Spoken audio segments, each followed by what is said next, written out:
Good afternoon, good evening, everybody. This is Melissa Thomas, and of course, my co host Angel Perry, who is the Executive Vice President of the Communications Workers of America Local 3108. We welcome you to the 10th episode, so exciting, of Let's Clarify. So, today's episode is going to be pretty heavy. Obviously, we are in the midst of quite the mass shootings right now. There obviously the big one was on Monday. Unfortunately, there are 10 who lost their lives in Boulder, Colorado at the King Soopers supermarket. But we don't want to forget that just a week ago, on the 16th, there was also the shootings in Atlanta as well. So there were 8 folks there who unfortunately lost their lives. And we want to make sure to keep them in the conversation as well. So Angel, let's get it popping, man. There's the ongoing debate again. Anytime there's a mass shooting, we always come back to the debate about gun control versus gun rights. So let's get it started. So we'll talk about Atlanta a little bit, because that would highlight the focus on the assailant picking these women because he, quote unquote, had bad urges, and his church told him that those bad urges were, a sin. So he needed to eliminate the temptation. So how a woman is responsible for a man's urges or the ability to control himself, I don't know how that goes. But these women definitely did not deserve to have their lives so shortened. And then this past Monday, we have another man that decided that he was going to take lives.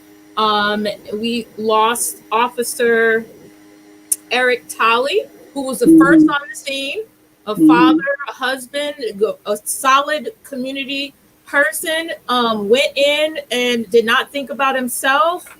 The 10, we had Denny Strong, who's 20, Jody Waters, 65, Lynn Murray, 62, Kevin Mahoney, 61, Officer Talley was 51, Terry Laker, 51, Susan Fountain, 59, Trelona Bartakawak, I do apologize to the family, 49, Ricky Olds, 25, Nevin Stinistic, 23.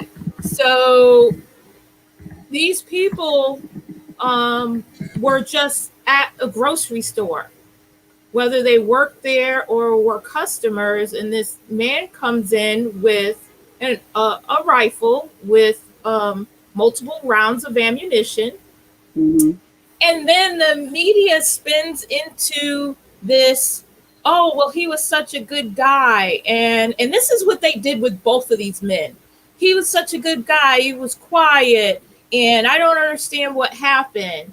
I don't understand why we are letting these bad humans off the hook and want to blame a tool for what these humans did. Because if you leave your rifle on the floor, I don't think it gets up and shoots anyone.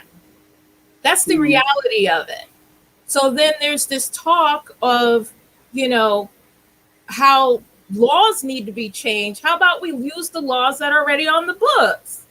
So, blaming a tool, an object, an inanimate object, nobody's stopping anybody from driving cars when it kills somebody from a drunk driver, right? I mean, nobody's stopping medicine from being distributed when somebody overdoses or kills somebody by poisoning. The list can go on of how somebody can die because someone chooses to be evil. Like, let's put the blame where it goes. All right. Now, y'all just had an earful on that. So please join us in the comments. We want to have the conversation. Don't let it just be Angel and me.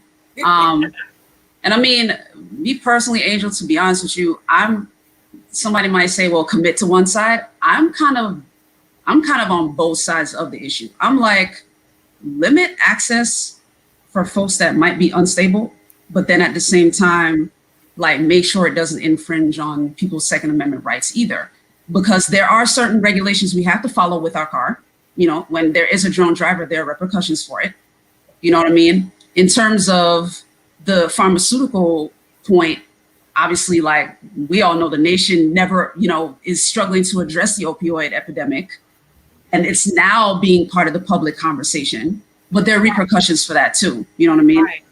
Like, and we'll get into this shortly after the commercial break, guys. Stick around in the conversation, but we just wanted to broach this story or these stories because you guys already know how we set up Let's Clarify. We want to make sure to slide away the emotionality from the headlines, slide away the talking points on any side of the political spectrum. Like, we just want to present you guys with the facts in the first segment.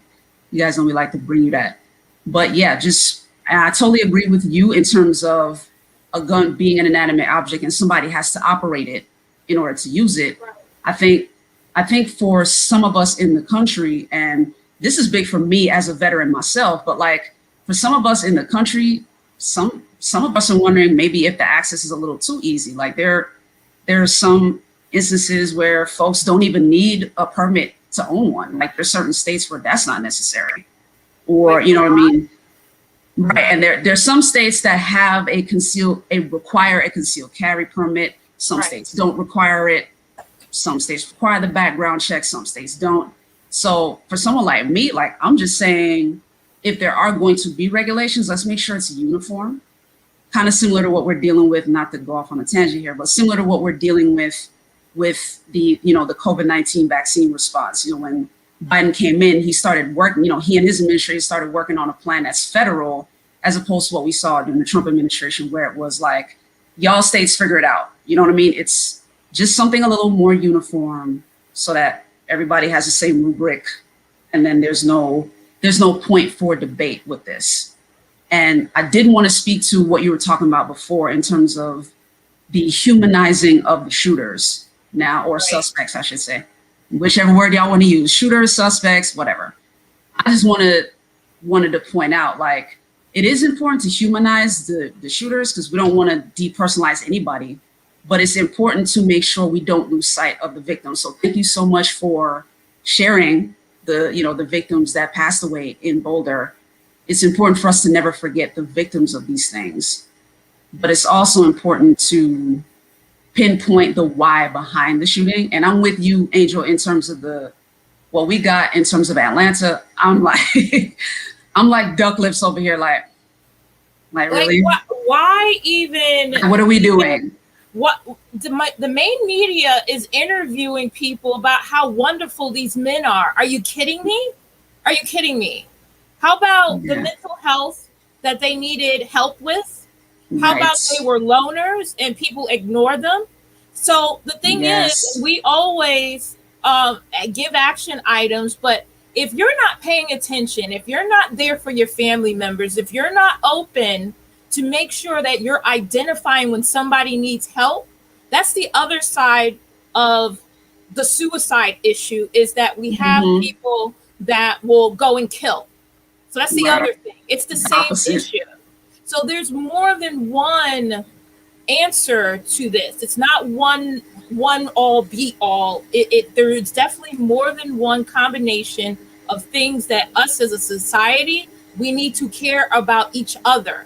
That's the priority that we're missing here, because both men had warning signs way before last Tuesday and Monday, way before.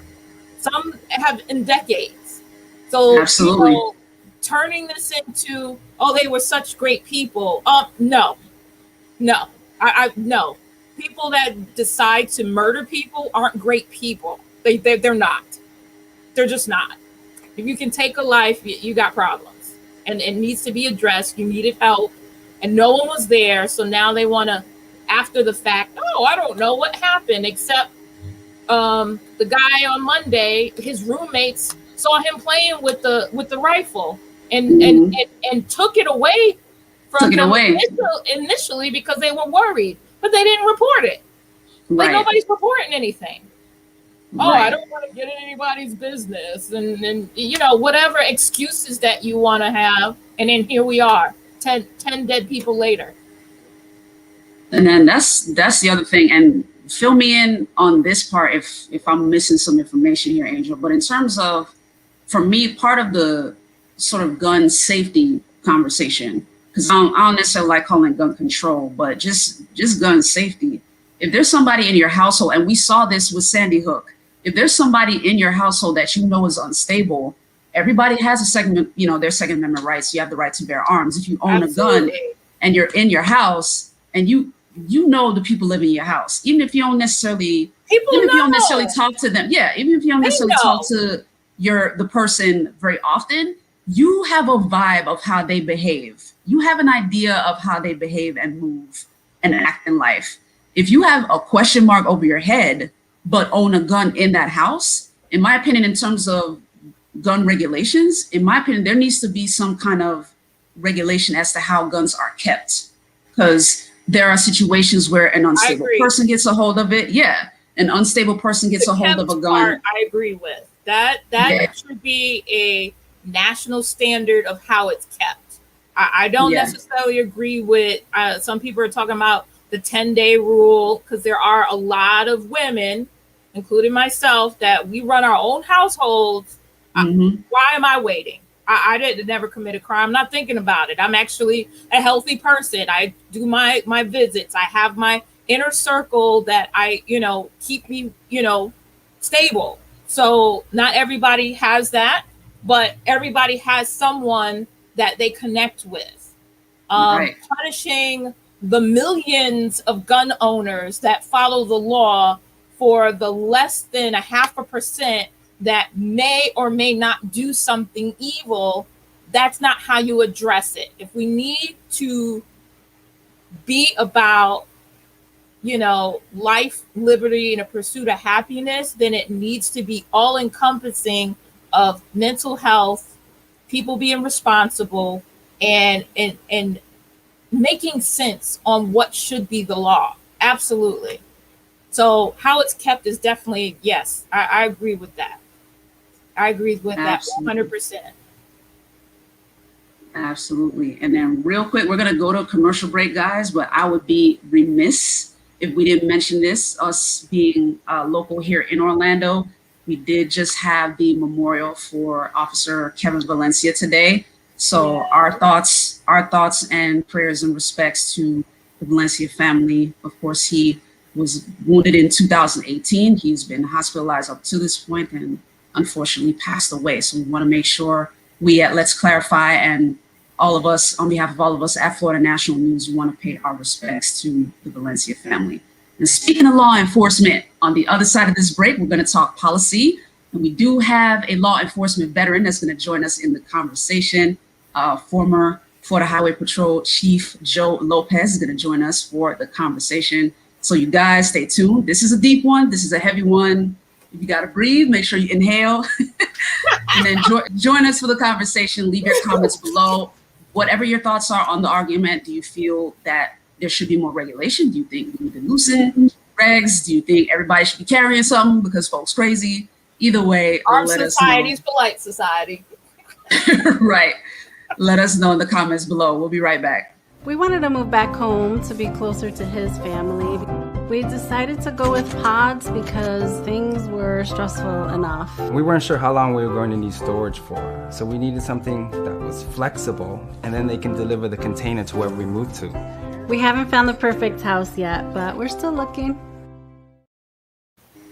All right, so welcome back to Let's Clarify, guys. And yeah, we wanted to get into more of the brass tacks of the policy, and then right after we get into the policy, then we'll bring in Mr. Lopez to kind of add to the conversation. But let's talk about that first in a little bit more detail, Angel. All right, so I'm going to focus here in Florida. And one of the things our former governor, Rick Scott, under pressure because of, we had some school shootings. Actually, 17 lives were lost right before he signed the red flag law into Florida state. And what that law does is any medical professional, whether it's mental health, your physician, obstetrician, whoever, feels that you are unstable, they are obligated to ask if you carry firearms or have one. You don't have to answer, just for a disclaimer, you don't have to answer, but they are obligated to ask about it. So what that does is it brings in any public official that feels that somebody's unstable to try to prevent someone from deciding to cause harm. They can ask your children, the nurse at the school. Like, there's this whole red flag obligation to public officials to ask regular citizens if you have a weapon, and then they're reported. Now, if there's any kind of brush with the law, criminal or otherwise, the subpoena of any kind, whether it's a bench warrant or whatever, you're automatically obligated to turn your weapons in until the situation is resolved. And then it can take up to 60 to 90 days that you're cleared. Now, mind you haven't been convicted of anything. This is the state of Florida. You haven't been convicted of anything. You have to wait to get your weapons back. What's happened since those red flag laws here in Florida have been enacted? We still had mass shootings in Florida last year in 2020. We were up to 34. So people getting their guns taken away does not stop the bad person from getting a gun and shooting. So it's absolutely has to be a social structure of umbrellas and safety nets in order for this to change, to save lives. It's not the weapon. We need to focus on the gaps of how people are taken care of in this country, period. Humans have to take care of humans. Absolutely. And that's a hard pill to swallow for some people, well, in terms of keeping that real, because then you also have the folks that are like, well, obviously it's hard to tell who's going to be a shooter, or like, you know what I mean? What if the person I help tries to harm me? Because there are plenty of instances like that.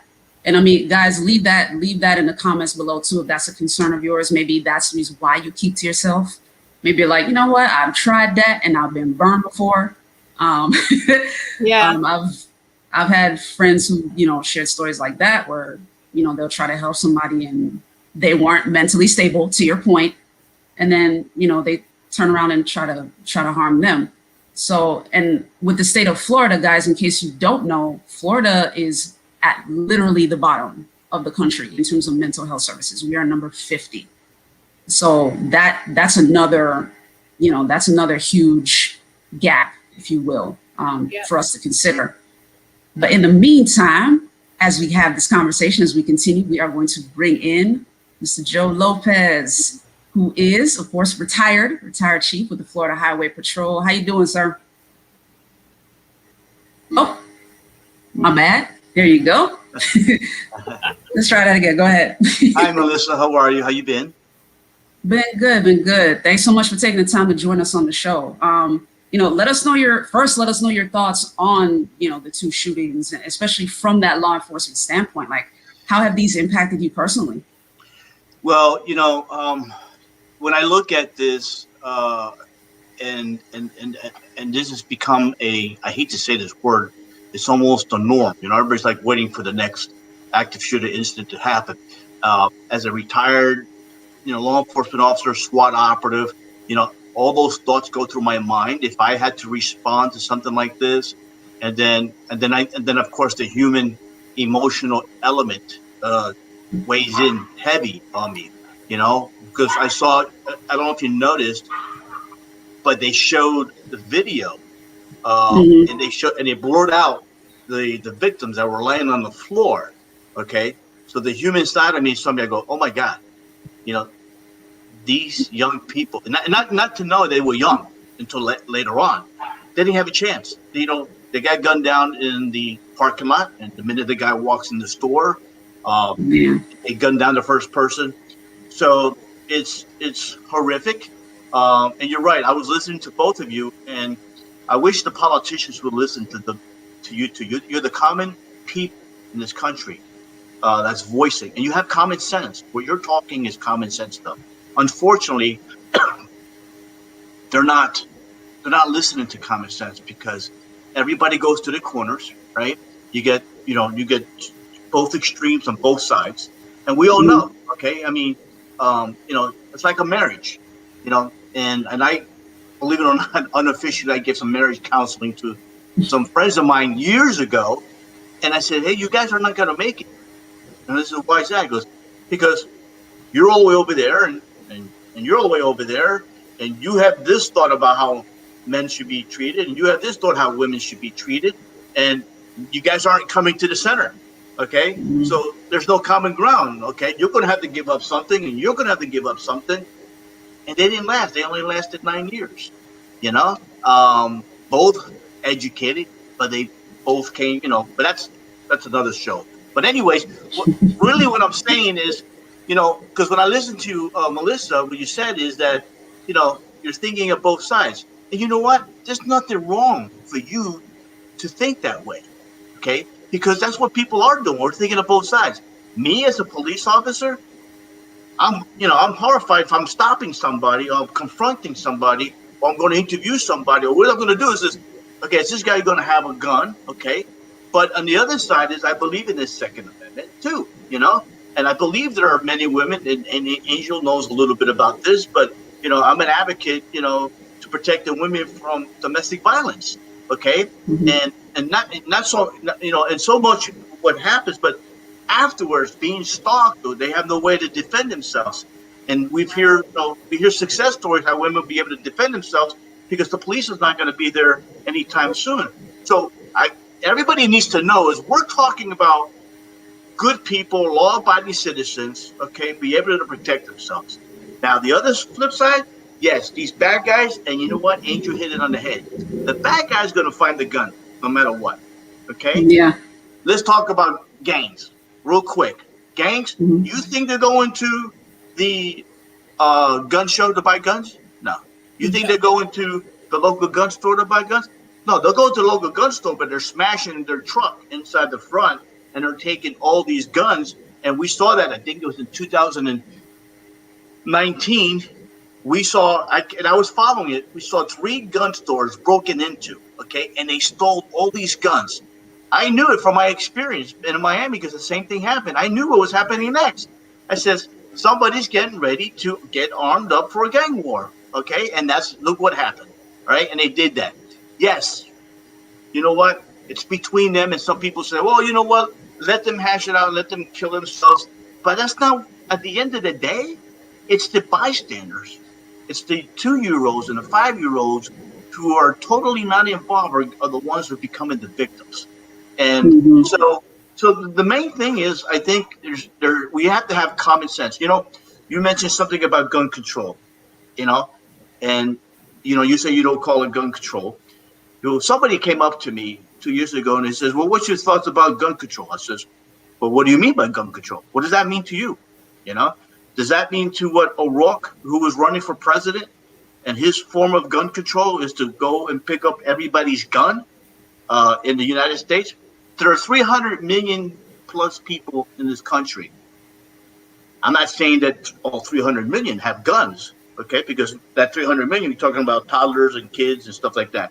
But there are 300 million plus guns, and I don't remember if that has anything to do with assault rifles or guns. So what are we going to go do? We're going to go to everybody's house and pick up the gun? No, you can't. You can't go pick up everybody's gun because A, if they don't comply, what do? You're going to arrest them? So what are you going to do now? You're going to fill up the jails? Okay. B, the danger that puts people in and go picking up the guns, because we already know you talked about a little bit about red flag. Red flag is a good thing, but it's very, very dangerous to go to somebody's house, especially he's mentally, okay, especially he's got some mental issues going on, and you're going to take his gun away from him. We've already had incidents where police officers have end up in shootings and sometimes killing the person, who they were taking the weapon from. So is there a silver bullet on this? No. Is there a one answer? No. Do I know the answer? No. But I'll share something with you. When you talk about people in the house who live with people who have mental illness, and other people live in the house knowing that, and there's guns in the house, where is their responsibility? So there was a law created in my early years in law enforcement during the 80s, I believe it was, and there was kids who had kids. They were curious or whatever, and those kids had friends over the house, and they knew their parents had guns, and they took the gun out, and they end up shooting mistakenly by accident, killing the friend or vice versa. Mm-hmm. Okay, Mm-hmm. no criminal intent involved at all whatsoever. But where was the responsibility of that gun owner? Okay, whether it be a parent or whatever, in protecting and putting that gun in a safe place. So they created a law under negligence, and it's a felony. Anybody who is a gun owner, it is their responsibility to make sure that that gun is in a safe place and nobody can get to it but themselves. And if somebody else gets it, they're held responsible and they can be charged with a felony. I think that's worked. Has it worked 100%? It probably never will be 100%. But you know what? We don't hear that often anymore. You know? Right. What is the answer? I'll tell you this. I'm going to tell it. This is the message to the politicians. Stop making this thing a partisan issue and make it about a safety issue. Okay? And Right. start coming to the middle. Okay? The extreme right, they don't want these back checks. Don't get into my business. You know what? Be quiet. You know, we got to do the right thing. You know, and then all the people to the left says, no, pick up everybody's gun. You know, those are guns of war. Stuff. I go, so really, you think you can accomplish something? How long have we been at this? So you know what? Let's come to a common ground. Let's have some common sense laws first, and Angel, you hit it. I think it was you that said it earlier, Angel. We got laws on the books that they don't even enforce. Right. You know? Right. Enforce them. You know, make sure they do the mandatory, you know, in jail. And stop making these people who did, oh, he was a nice guy. Listen, I'm sorry. You killing people, you ain't no nice person. Unless you're defending yourself. Okay, you ain't no nice person. Okay, I don't care if you were a Boy Scout, you know, if you were a priest. You know, look, I'm going to be dating myself. I don't know about you guys, but James Whitman. You know who James Whitman was? 1965. I wasn't proud of who he was. I'm not proud about who he was, and I'll tell you why. He was the first active shooter, okay, in the country at the University of Austin. I think it was at the University of Austin, from the tower. Okay, at the campus, and he was shooting down. Yeah, that's why the name sounds familiar. Okay. Yeah. Yep. And he had and he killed a lot of people. Sure and guess did. what? None of those guns were weapons of war. Okay? They were hunting rifles, they were shotguns, Yep. they were single action bolt. You know, he was able to the thing is, he was a Marine, Yep. you know? And it took two detectives that went up there and took him out, and they found out that he suffered from mental illness. I don't know the details, if it had something to do with him being in combat or with PTSD, but he suffered from mental illness. Look in the United Kingdom where they have strict gun laws. Okay, how many times have we heard people going with these big knives or machetes going to the London Bridge and slashing people up? Or throwing acid. They throw acid. Yeah. Oh yeah, they throw acid. People will find a way to harm other people. So we need to focus on the problem and taking care of everyone. It's not the object. It's not the object. In France, in East France, when they ran over all those people driving that truck, how many people did they kill? Yeah. Using a vehicle. Vehicular homicide. Yep. The same thing happened in New York where the guy was driving the rental truck down in Manhattan and drove everybody down. When you got mental issues, you go to great lengths, okay, to do if you're going to do harm or whatever it is, and that's just the way it is. I don't know much about this guy's background, but I do know the little bit that I've heard is that he was angry, isolated. He's talked about things. You mentioned something that he was playing with his weapon. 2 family members came on the radio. I don't know why they would say come on the radio and said, "Oh yeah, he's talked about stuff like that." I go, and you didn't do anything about it, huh? you heard him say dumb things and about hurting people and stuff, and you didn't do anything about it, I'd be having a conversation with them. Right. Awesome. That. Yeah. And thank you, definitely thank you for providing your insight, Joe. We appreciate you, appreciate you taking the time to come on the show.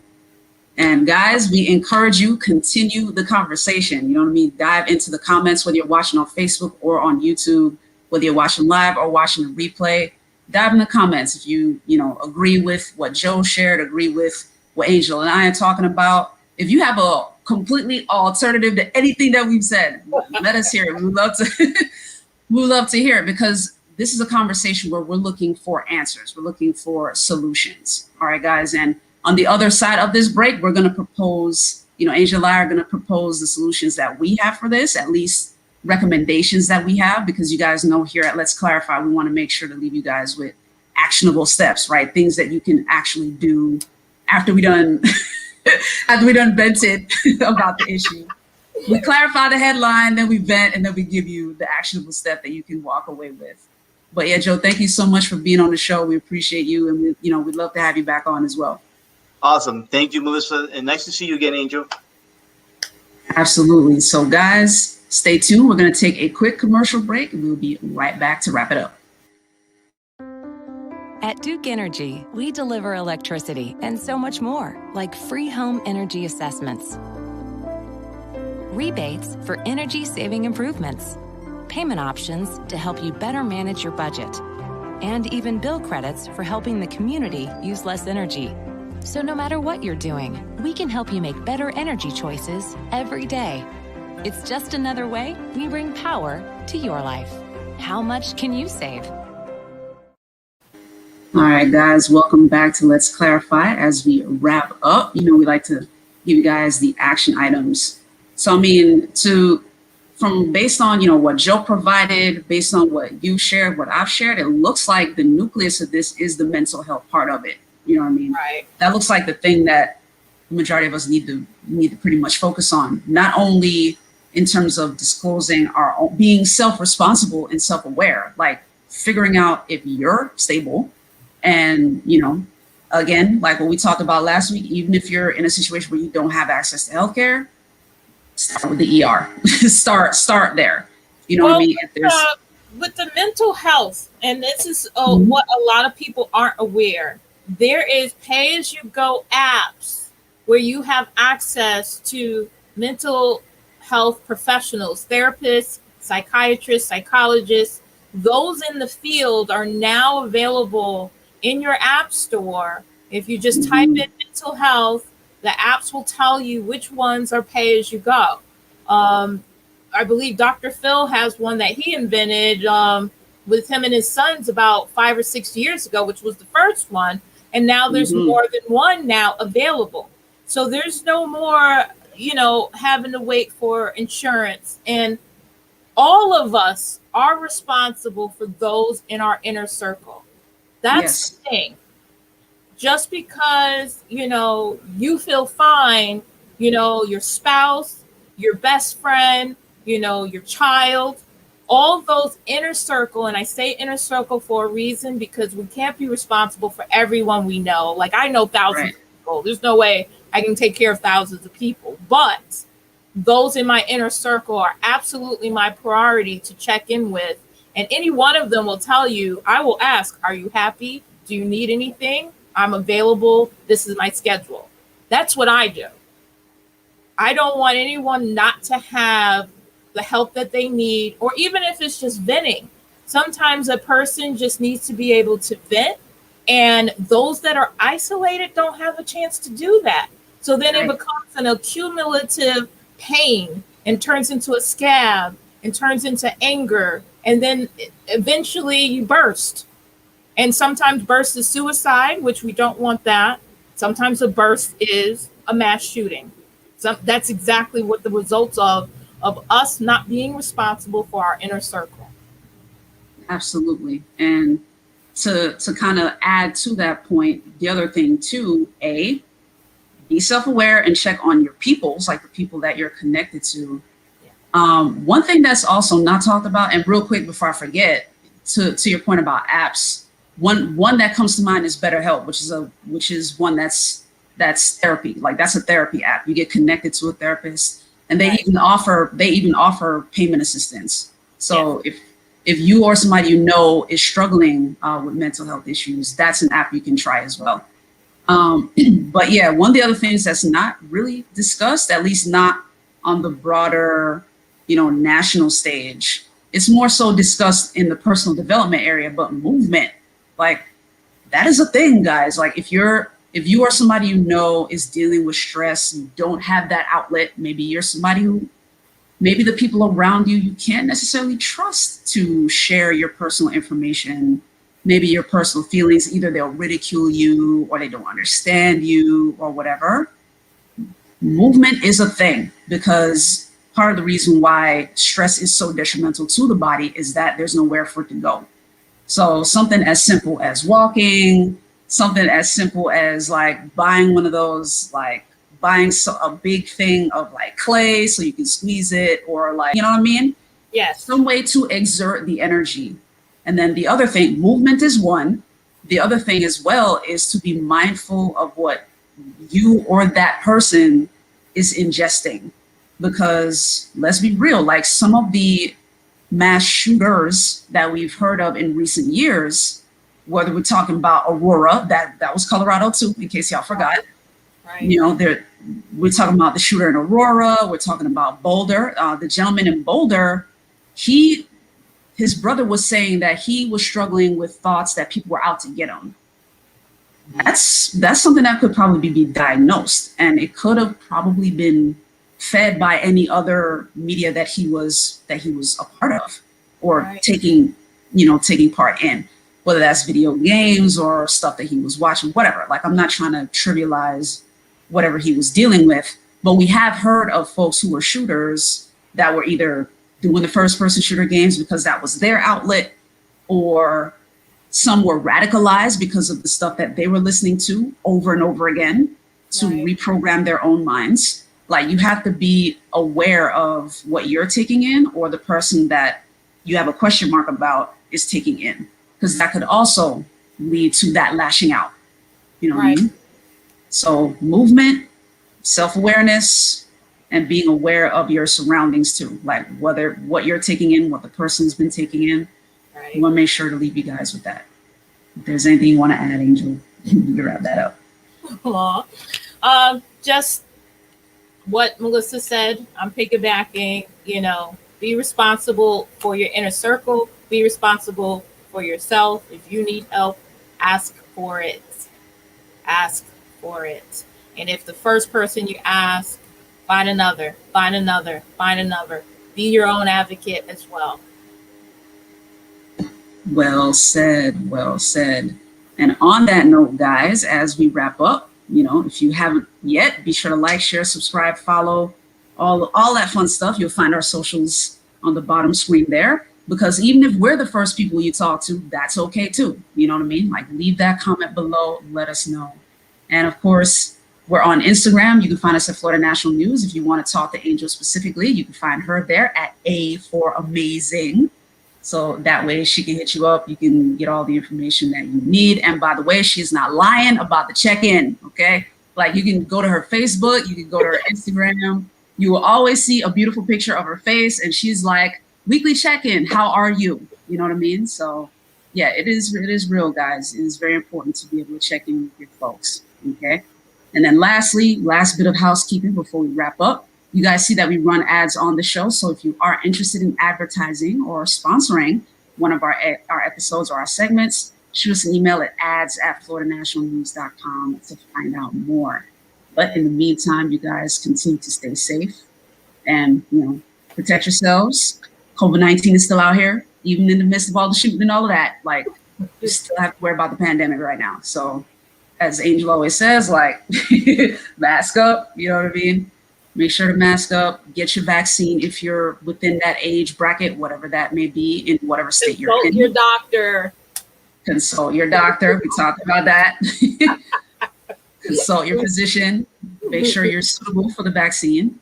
But yeah, wash your hands, put the mask on, watch your distance. Stay safe, guys. Thanks for tuning in.